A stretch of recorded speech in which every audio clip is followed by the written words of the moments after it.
수녀님 저예요, 최선영. 상해드릴 게 있어서요. 저 실은 우리를 파양하려고 해요. 뭐라고요? 우리를 파양한다고요? 설마 벌써 우리 친모가 찾아왔나요? 네? 친모라니요? 그게 무슨 말씀이세요? 이제야 딸 수경이를 찾아 행복해지나 했는데 최선영에겐 뜻밖의 암초가 있었죠. 내 아들과 내 딸이 서로 사랑하는 사이라니. 이게 무슨 운명의 장난이란 말입니까? 14살의 입양에 34살까지 키운 우리와 25년간 그리워한 친딸 수경이. 둘 다 금쪽 같은 내 새끼들인데 이걸 어쩌란 말입니까? 우리를 자꾸만 밀어내는 수지와 그런 수지 때문에 힘들어하는 우리를 보니 엄마의 마음은 찢어집니다. 지금 이대로라면 법적으로는 아무 문제 없는 사이지만 최선영은 얼마 전 친양자 입양 취소 소송을 해놓은 상태죠. 누가 봐도 승소 가능성이 큰 상황이라 조만간 수지가 가족관계 등록부에 등록되는 건 자명한 사실이었죠. 근데 진짜 그렇게 되면 이젠 빼도 박도 못하고 남매 사이가 되어버리는 우리와 수지는 법적으로도 문제가 되어버릴 게 너무 뻔하죠. 같이 산 세월로만 따지면 수경이보다 우리랑 훨씬 더 오래 살았잖아요. 수경이랑은 6년을 살고 헤어졌지만 우리는 중학생 때 입양했으니 20년을 함께 산 내 아들이죠. 그렇다고 내 배 아파 낳은 내 자식을 어떻게 포기하겠어요? 이러지도 저러지도 못하던 최선영은 드디어 굳은 결심이 섰는데요. 우리에겐 미안하지만 우리를 파양해야겠어. 착한 우리는 엄마를 이해해 줄 거야. 그 전에 수녀님께도 알려드려야겠지. 실망이 크실 텐데. 며칠 후 원장 수녀를 찾은 최선영은 차마 말이 떨어지지 않는지 한숨만 푹푹 내쉬다가 이윽고 말을 꺼냅니다. 원장 수녀님, 저 우리를 파양하려고 해요. 파양이요? 그럼 벌써 우리의 친모가 찾아온 겁니까? 수녀님, 그게 무슨 말씀이세요? 친모가 찾아오다니요? 안녕하세요, 라마띠입니다. 여기서 잠깐 부연 설명을 해드리겠습니다.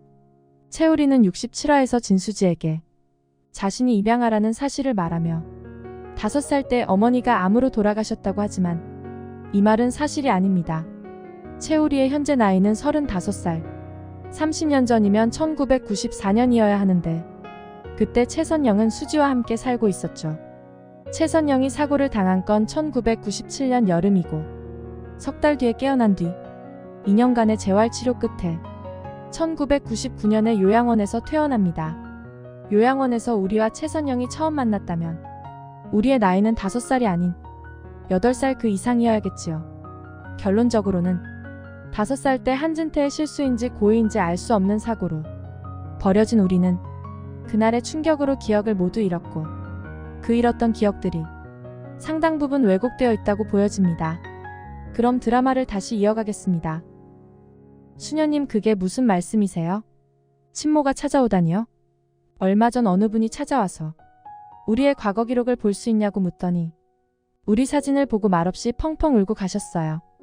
다른 사람들에게는 절대 비밀로 해달라면서 심지어는 아이 사진까지 바꿔놓아 달라고 하면서 말이죠.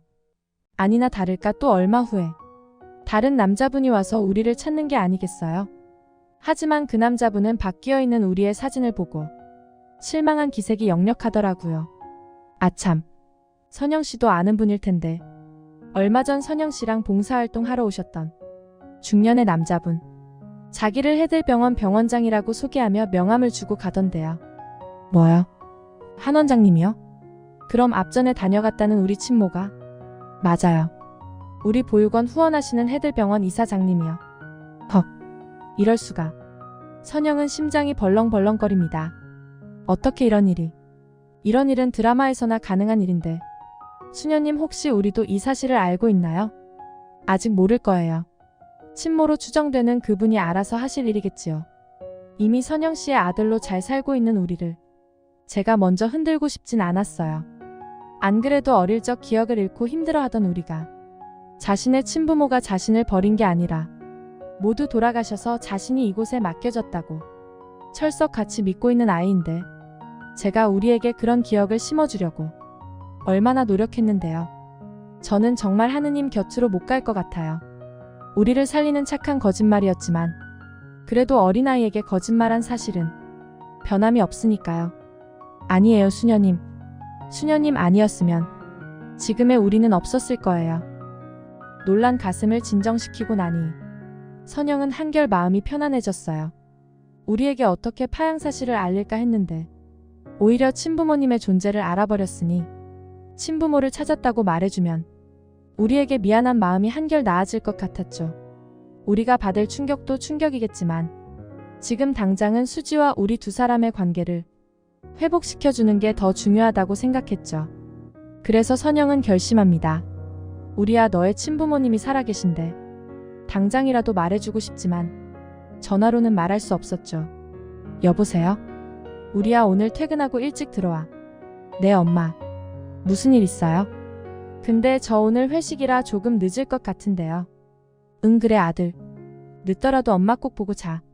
그렇게 전화를 끊고 다시 서울로 향하는 최선영입니다. 마당집에 도착하자 한진태 원장이 일찌감치 최선영을 기다리고 있는 게 아니겠어요. 어머 원장님 언제 오셨어요? 설마 저 기다리셨나요? 연락을 하고 오셨으면 좋으련만. 아닙니다. 저도 방금 왔습니다. 괜찮으시면 저랑 술 한잔 하시겠습니까? 저번에 못한 이야기도 있고 말이죠. 네 그래요 원장님. 선영은 속으로 생각합니다. 원장님이 우리 아버지였다니. 그러고 보니 김마리 이사장과 우리가 닮은 것 같기도 하고. 근데 한 원장님하고는 전혀 안 닮았네. 우리가 외탁인가? 술이 한 잔 두 잔 들어가고 한진태 원장은 그동안 못했던 속에 있던 이야기를 꺼냅니다. 전에 오셔서 보셨죠? 우리 아들과 결혼한다는 그 집 사람들. 저는 그 사람들과 며느리들 아이가 맘에 안 들어요. 거짓말 투성이에다가 덥석 임신을 해가지고 와서는 책임지라는 식인이 나원 참. 이런 말 입에 담기 어려운 말이지만 뱃속의 아이가 우리 아들놈 아이가 아닌 것 같다는 의심도 들고 그렇습니다. 참 저도 한심하네요. 이런 생각이나 하고 말이죠. 하지만 제가 그 심정 누구보다도 더 잘 알거든요. 자신의 아이가 아닌 아이를 키워야 하는 마음이요. 그 고통을 제 아들놈에게 되돌려주고 싶지 않았어요. 원장님 그게 무슨 말씀이세요? 선영은 놀라지 않을 수 없었죠. 지금 한진태가 하는 이야기를 도통 알아들을 수 없었으니 말이죠. 설마 그럼 우리가 한 원장의 친자식이 아니라는 건가? 그래서 안 닮은 거야? 술을 한 잔 더 기울인 한 원장은 말을 이어갑니다. 제게 아들이 하나 더 있었어요. 낚시터에서 낚시하다가 한눈 파는 사이 아이가 그만 물에 빠졌어요. 물에 떠내려가는데 저는 물속으로 뛰어들지 못했어요. 저는 수영을 못합니다. 하지만 핑계죠. 여느 아버지였다면 물불 안 가리고 아이를 살리겠다고 뛰어들었겠죠. 그렇게 아이를 잃었어요. 그 일로 집사람과 사이가 30년째 안 좋아요. 제가 일부러 아이를 버렸다고 생각하거든요. 하지만 그건 정말 사고였어요. 사고. 술을 얼마나 마셨던지. 그 점잖던 한 원장은 바닥에 쓰러집니다. 한현성이 누굴 닮았나 했더니 아버지를 닮은 거였어요. 이 집 남자들은 술이 약합니다. 진상이에요. 개진상. 마침 회식을 마치고 우리가 돌아옵니다. 우리야, 얼른 원장님 좀 방으로 모셔. 그렇게 우리는 한진태 원장을 부축합니다. 이만큼 가까이서 한진태를 본 건 처음이었죠. 근데 순간 머리가 너무 아파옵니다. 어지러워요. 어디서 많이 보던 실루엣이에요. 가물거리는 기억 속에서 매번 꿈속에 나타나 물에 떠내려가는 나를 멀뚱히 쳐다보던 그 남자. 바로 그 남자였어요. 잊고 있던 30년 전 아픈 기억이 우리를 괴롭힙니다. 으악, 머리가 너무 아파. 과연 30년 전 그날의 진실은 무엇일까요? 우리는 한진태를 기억해낼까요? 오늘은 여기까지입니다. 다음 이야기로 돌아오겠습니다. 예고를 기반으로 한 뇌피셜 영상이므로 본방송과는 차이가 있을 수 있습니다. 끝까지 시청해주셔서 감사합니다. 구독과 좋아요는 제가 영상을 만드는데 아주 큰 힘이 됩니다. 오늘도 행복하세요.